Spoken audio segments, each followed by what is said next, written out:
Welcome back to Crypto Equation, and today we are stepping into one of the most intense stories circulating across the digital asset space because someone has leaked major information, and it is forcing the world to look at XRP and the ETF discussion through a completely new lens.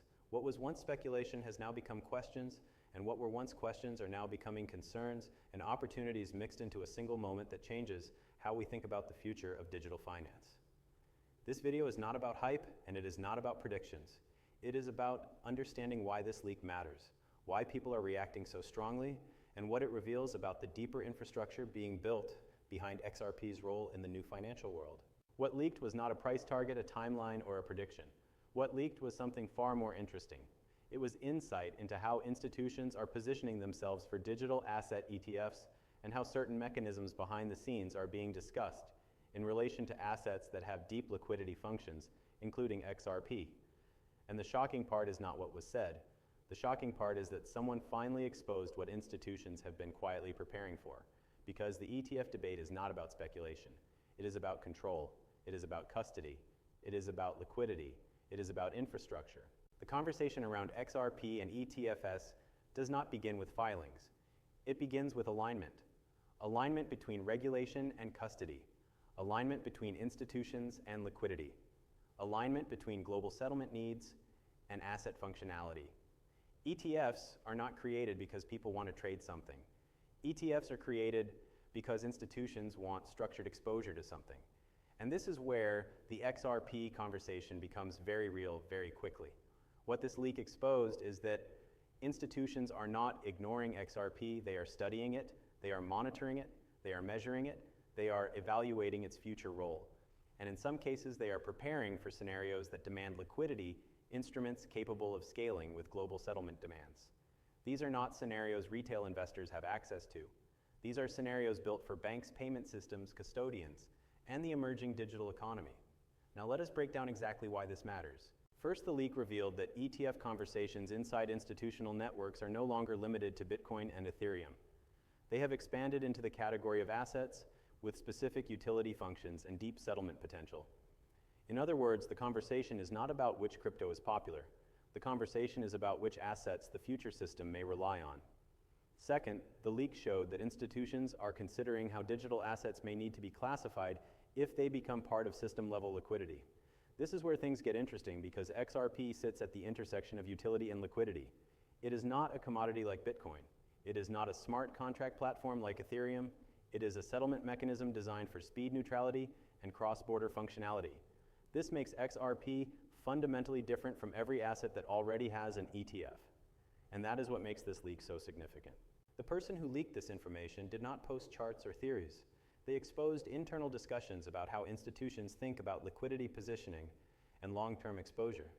They revealed that ETF structures are being discussed not simply as investment vehicles, but as mechanisms to manage institutional access to digital assets that may become part of the backbone of financial infrastructure.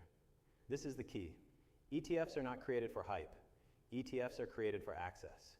And the moment institutions begin talking about access, they begin talking about custody. And the moment they begin talking about custody, they begin talking about liquidity. And the moment they begin talking about liquidity, they begin talking about the assets that have the potential to move value on global rails. Now let us go deeper into what the leak actually suggested. It suggested that some institutions are preparing for the possibility that XRP could transition into a category where exposure must be managed differently, not because of speculation, but because of infrastructure. ETFs are often used to capture exposure to assets that are difficult to acquire physically or operationally. For commodities like gold, this makes perfect sense. For digital assets like Bitcoin, it provides a regulated way to hold value.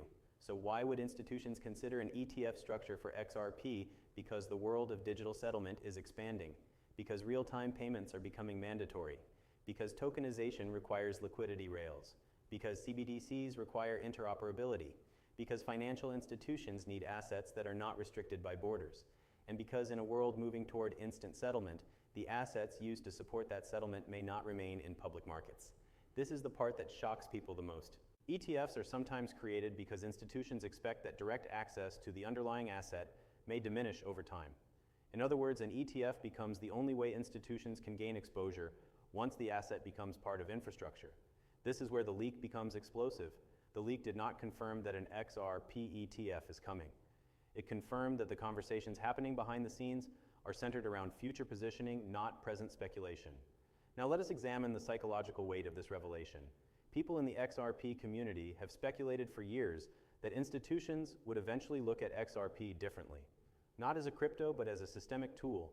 Not as a speculative coin, but as a settlement mechanism. Not as a retail asset, but as a financial instrument designed for scale. The leak suggests that institutions are beginning to think in exactly that direction.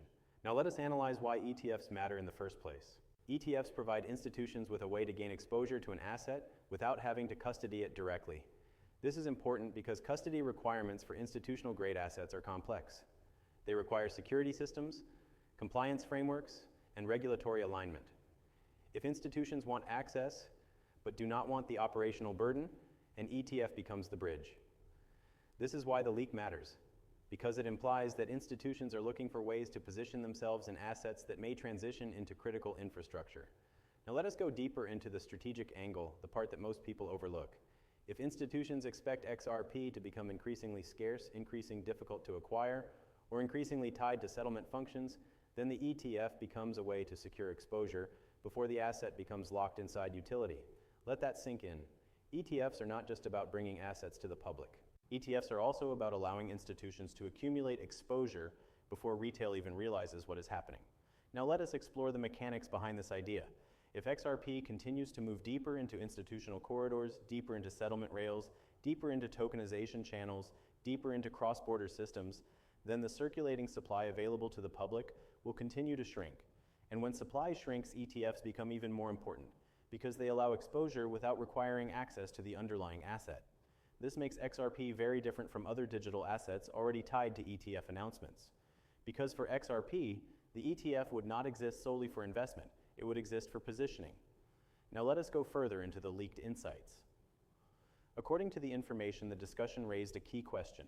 How do institutions gain exposure to an asset that may become infrastructural exposure, meaning strategic access, not speculative access?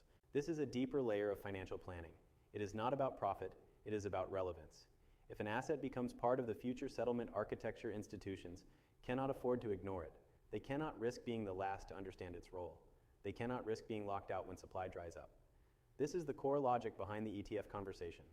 The leak also exposed that some institutions are concerned about the long-term availability of XRP on public exchanges, not because of regulatory decisions, but because of utility-driven absorption. If XRP becomes settlement infrastructure, it may not remain a freely circulating market asset. Let us explore why. Assets that run settlement systems do not sit on retail exchanges forever. They migrate into institutional-only liquidity pools. They become part of closed settlement systems. They become part of infrastructure, not markets. And once that migration happens, institutions can no longer acquire XRP easily. This is why they would need ETF-based exposure. This is the deeper truth behind the leak. It is not about an announcement. It is about preparation. It is about strategy. It is about positioning before liquidity disappears. Now let us examine the implications of XRP entering ETF discussions, even hypothetically. First, it confirms that XRP is being taken seriously at the highest levels of financial planning. Second, it confirms that institutions are evaluating XRP not as a crypto, but as an infrastructural asset. Third, it confirms that conversations are happening that align XRP with future liquidity systems. Fourth, it confirms that institutions are positioning themselves long before the public sees any signs. Fifth, it confirms that XRP's utility is forcing large entities to consider strategies around exposure. This is what makes the leak so significant. It does not need to confirm any outcome. It simply reveals what institutions are thinking. And when institutions think this way, it usually means the ground beneath the financial system is shifting. Now let us discuss why ETFs are strategically useful during times of transition. When markets undergo structural changes, institutions prefer passive exposure rather than direct involvement. This protects them from instability while still maintaining a strategic advantage. ETFs are perfect for that. They are a way to be in the game without being exposed to operational complexity. They are a way to position without committing. They are a way to observe without being absent. This is why ETF discussions around XRP matter even if nothing is filed yet. Because the existence of the conversation reveals that the future role of XRP is not being ignored behind closed doors. In part 2, we will go much deeper into how XRP's utility forces institutions to consider ETF structures, the long-term supply implications, the leak itself, the psychological fallout, and why the truth behind this information changes how investors should think about XRP's future role in the global financial system. Because now that we have opened the door to how institutions think about XRP and exposure, we must go deeper into why this leak has rattled the entire digital asset space, and why XRP's name being mentioned in ETF circles is not about speculation, it is about future system architecture. The leak did not claim that an XRP ETF is imminent. It claimed something far more important, that institutions are preparing for scenarios where XRP becomes a restricted asset, where settlement absorbs supply, where custody becomes institutional only, and where the financial rails of the future require digital liquidity that cannot remain on public markets forever.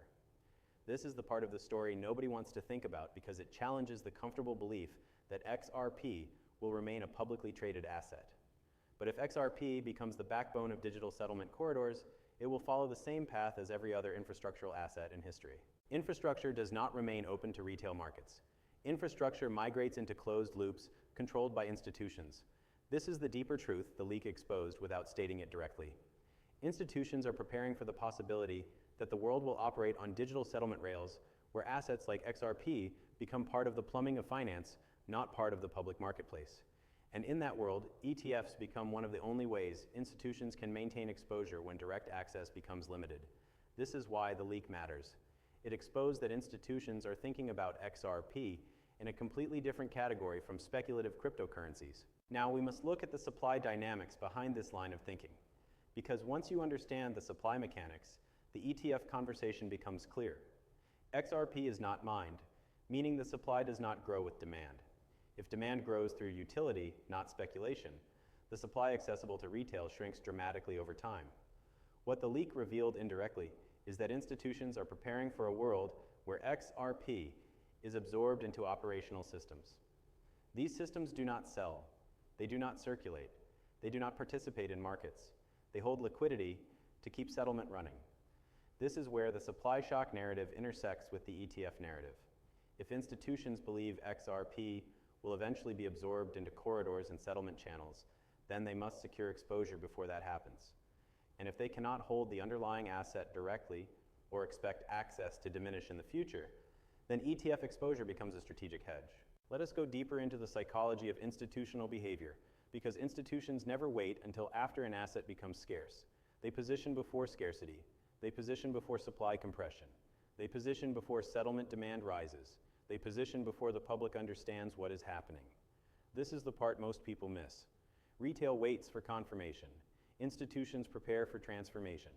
The leak showed that institutions are preparing not for the present, but for the next phase of global finance. Now let us analyze another major part of the leak exposure to XRP is being discussed through the lens of liquidity needs, not asset speculation. This means that institutions see XRP as something that might be necessary for interoperability between digital assets and digital currencies. They see it as something that may be required for settlement. They see it as something that fits into a broader financial puzzle. This is the part that should wake people up. The institutions in these discussions are not traders.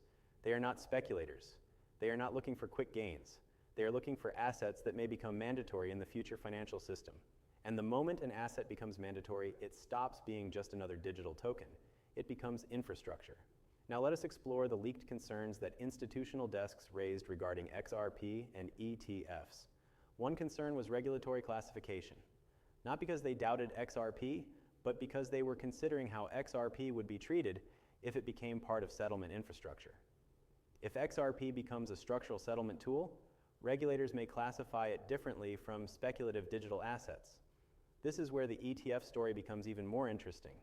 Sometimes assets are given ETFs precisely because regulators want a controlled vehicle through which institutions can gain exposure without interacting directly with the underlying asset.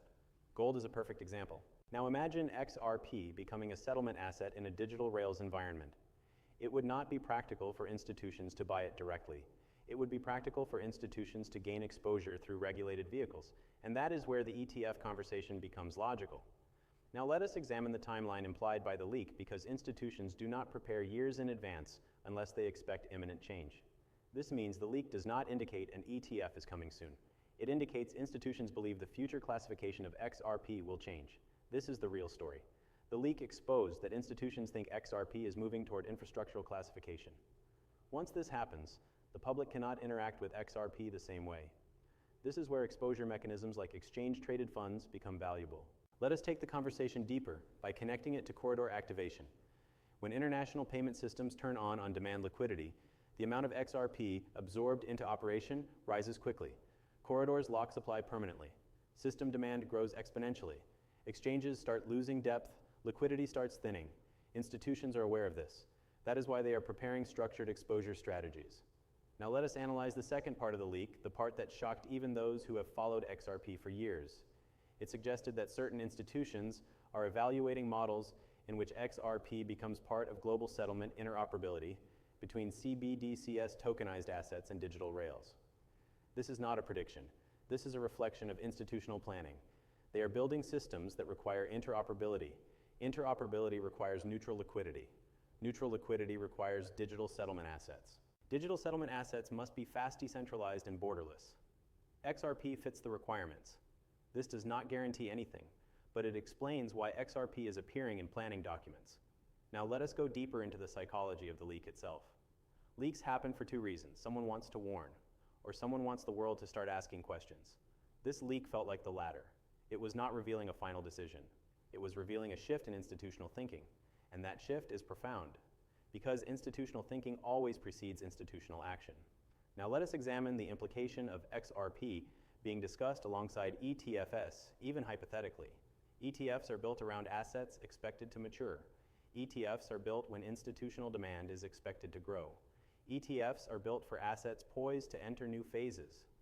ETF discussions reveal that institutions want long-term positioning. Now let us go even deeper into the potential future state. If XRP becomes infrastructural, the public market will not operate the way it does today. If corridors absorb the majority of supply, XRP trading will decline. If institutions require consistent liquidity, retail will have limited access. If regulators reclassify, XRP trading pairs will shrink. If XRP becomes part of settlement rails, direct access may disappear. This is why institutions are thinking long-term. This is why ETFs enter the conversation. This is why the leak matters. It is not about predicting an ETF announcement. It is about understanding the direction of institutional planning. Directional information is far more powerful than confirmation. Now, let us explore what this means for holders. Retail investors focus on price. Institutions focus on access. Retail investors wonder when the pump is coming. Institutions wonder how much liquidity will be available. Retail investors trade based on emotion. Institutions accumulate based on necessity. This is why the leak is a warning. It is telling people that the supply and accessibility of XRP could change dramatically in the future. Now let us reveal the final layer of this story. This leak was not about exposing secrets. It was about exposing the truth that the world is moving toward digital settlement far faster than the public realizes. And XRP is being analyzed by institutions in a way most people cannot imagine. The ETF conversation is not about approval. It is about adaptation. It is about preparing for a future where XRP may not be accessible the way it is today. It is about preparing for a world where settlement assets are not traded but used. It is about preparing for a digital economy where liquidity has to move at the speed of information. And in that world, certain assets become too important to remain publicly traded. This is why the leak matters. This is why institutions are preparing. This is why XRP's future is being discussed in strategic planning. And this is why exposure frameworks like exchange-traded funds are being evaluated quietly behind closed doors. The question is not whether an XRP ETF is coming. The question is why institutions feel the need to plan for one. And the answer is simple. Because they understand what XRP is becoming long before the world does. In part 2, we will go much deeper into how XRP's utility forces institutions to consider ETF structures, the long-term supply implications, the leak itself, the psychological fallout, and why the truth behind this information changes how investors should think about XRP's future role in the global financial system.